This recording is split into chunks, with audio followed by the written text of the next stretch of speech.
내 자리는 어디에? 라는 게임의 첫 시도, 첫 발견입니다. 우선 아이가 게임과 구성물들에 대해서 배워보고 그림에 친숙해지도록 하는 것이 필요합니다. 게임에는 나무가 있고요. 나무 그리고 모티브 칩이 있고 초원과 호수를 표현한 게임 상자가 있습니다. 나무에는 이런 식으로 구멍이 나 있는데요. 구멍에는 모티브 칩을 끼우게 되어 있습니다. 아이가 모티브 칩을 끼우기를 원한다면 어떻게 끼우는지를 보여줍니다. 모티브 칩의 가장자리를 잡고 이렇게 구멍으로 밀어 넣습니다. 이렇게 모티브 칩을 나무에 고정하는 과정은 아이들 소근육 발달에 도움을 줍니다. 끼우는 것을 해봤다면 이제 모티브 칩을 빼는 것도 한번 해봅니다. 이렇게 뒷면을 보면 튀어나온 부분이 이렇게 있는데요. 이 부분을 살짝 눌러주면 분리가 됩니다. 그리고 모티브 칩에 나와 있는 그림에 대해서도 이야기 나누어 봅니다. 자, 예를 들어 여기 벌과 나비가 있네요. 벌과 나비는 날 수가 있어요. 벌과 나비가 좋아하는 것은 무엇일까요? 이런 식으로 질문을 하고 답하는 식으로 이야기를 이끌어갑니다. 뿐만 아니라 여기 게임 상자에는 초원을 표현한 예쁜 그림들이 있는데요. 이 그림에 대해서도 이야기 나누어 봅니다. 예를 들어 호수로 뛰어가고 있는 개구리가 있네요. 예쁜 꽃들도 있어요. 보라색 꽃, 빨간 꽃, 그리고 하늘색 꽃. 여기에 보니까 달팽이도 기어가고 있어요. 이런 식으로 아이들과 게임 구성물들에 있는 그림에 대해서 이야기 나누어 봅니다. 지금 소개할 게임은 내 자리는 어디에? 라는 게임입니다. 이 게임에서는 나무, 초원, 호수에 알맞은 사물과 동물을 찾아주는 것이 게임의 목적입니다. 모든 모티브 칩을 책상 위에 펼쳐놓습니다. 모티브 칩 하나를 가져와서 아이에게 보여준 후 어디에서 볼 수 있는 나무, 호수, 초원 중에 어디에서 볼 수 있는지 물어봅니다. 예를 들어 이것은 나무에서 볼 수 있나요? 이것은 호수에 속하나요? 이런 식으로 아이에게 질문을 던집니다.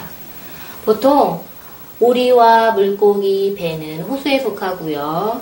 그리고 고슴도치, 강아지, 곰은 초원에 속하고 나머지들은 나무에 속합니다.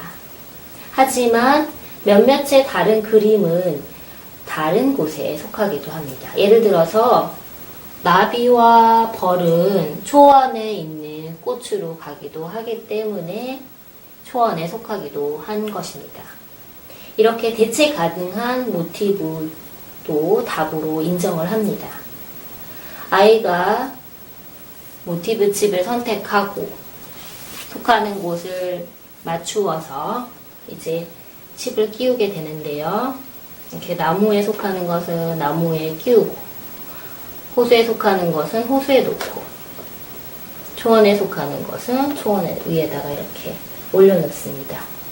이때 중요한 것은 아이가 이렇게 놓으면서 사물이나 동물의 이름을 말해보게 하는 것입니다. 자, 초원에 무엇이 올라가 있나요? 공이 올라가 있어요. 나무에는 지금 나비가 있어요. 이런 식으로 아이가 자리를 찾으면서 말할 수 있게 합니다. 모든 동물과 사물이 나무, 호수, 초원의 제자리를 찾았다면 게임은 종료됩니다. 지금 소개할 게임은 무엇이 나무에 속하나요? 라는 2인용 게임입니다. 이 게임에서는 나무에 있는 구멍을 가장 먼저 모두 채우는 것이 게임의 목적입니다. 이 게임은 2인용 게임이어서 두 아이가 게임을 하게 됩니다. 게임의 상자에 보면은 이렇게 고양이 그림이 있는데요. 갈색 고양이가 있고 회색 고양이가 있습니다. 아이는 갈색 고양이와 회색 고양이 중에 한 고양이를 선택합니다. 그런 다음에 이렇게 자기가 선택한 고양이가 보일 수 있도록 양쪽에 앉습니다. 그리고 모티브 칩은 이렇게 뒤집어서 펼쳐서 놓습니다. 자신이 앉아있는 곳에서 나무를 바라볼 때 나무 면이 이렇게 보이는데요. 자신이 가지고 있는 구멍은 4개입니다. 한 아이당. 그러니까 갈색 고양이를 선택한 아이는 이쪽에 있는 나무면에 4개의 구멍을 채워야 하고요. 회색 고양이를 선택한 아이는 이쪽 나무면에 4개의 구멍을 채워야 하는 것입니다. 자신의 차례가 된 아이는 뒤집어진 모티브 중에 하나를 선택해서 오픈합니다. 그런 다음 그 모티브 칩에 그려진 그림을 소리내어 말합니다. 나비입니다. 라고. 그러면 게임 마스터가 어디에 속하나요? 라고 물어봅니다. 그러면 나무에 속하며 나무에다가 끼우고, 그리고 자신의 차례에 모티브 칩을 오픈을 했는데 나무에 속하지 않을 경우에는 속하는 곳에다가 놓아줘야 됩니다. 예를 들어 물고기 모티브 칩이 있는데요. 물고기는 호수에 속하기 때문에 나무에 끼우지 못하고 호수에다가 이렇게 놓게 됩니다. 이런 식으로 게임을 진행을 하게 되고요. 가장 먼저 자신의 나무면의 4구멍에 먼저 채우는 사람이 게임에 이기게 되고 게임은 종료가 됩니다.